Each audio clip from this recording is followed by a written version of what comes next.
Hey guys, Anthony Curran here. Today we're going to talk about the difference between the debt snowball and the debt avalanche.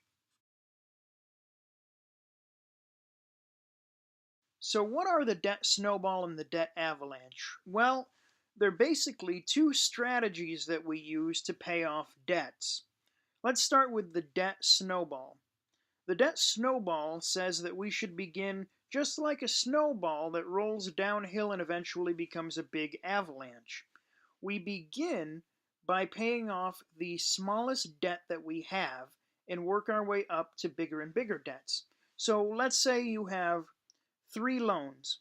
One is for $2,000, one is for $10,000, and one is for $50,000. So $2,000 is your personal loan, five or $10,000 is your car, $50,000 is your home.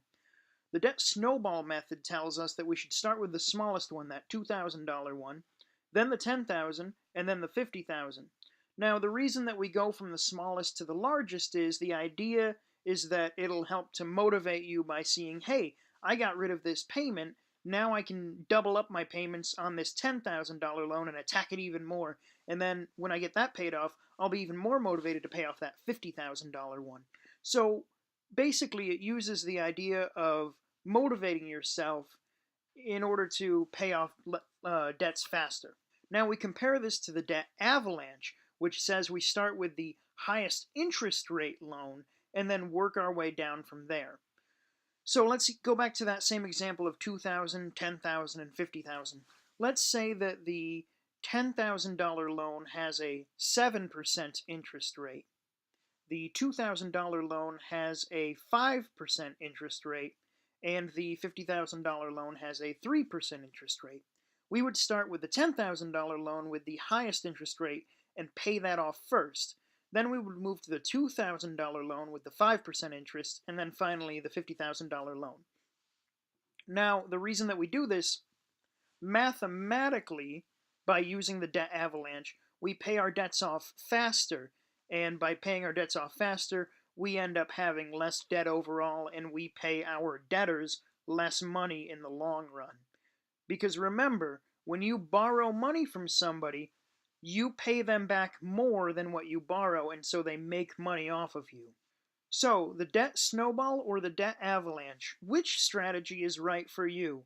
So this is going to take a little bit of self-reflection and being a little self-aware. If you're the type of person who is easily driven by motivation, or you need that motivation in order to keep going, the debt snowball is the better method for you. If you're a person who isn't really swayed much by the numbers and wants to mathematically save more money in the long run, then generally the debt avalanche is the best bet for you. Of course, depending on your unique situation, your smallest loan might also have the highest interest rate, in which case you would pay that one because that works out for both strategies. Now, I do want to bring up something that I haven't mentioned yet. Obviously, when you're paying off these other loans, you still have to make the minimum payment on the others. So let's say you're doing the debt avalanche method and you're working on that $10,000 loan with the highest interest rate.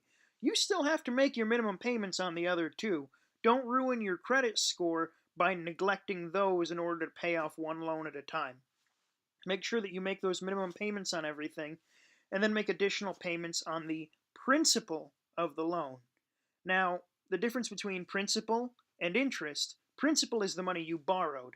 Interest is the money your debtor, your lender, makes off of you.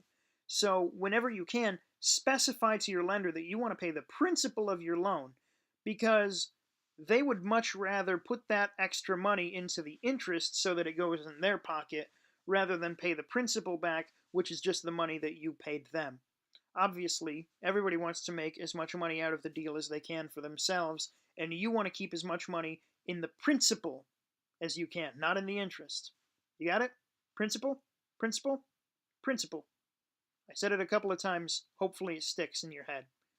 One final thing I'd like to mention, you may also want to consider a debt consolidation loan depending on your unique situation. You should certainly check in with your certified financial planner, or somebody that you trust who understands money pretty well, and make sure that your individual situation is properly examined and discussed, and you have a plan in order to knock those debts out. Of course, if you have any questions, please feel free to email me. My email is anthonytcurran@gmail.com.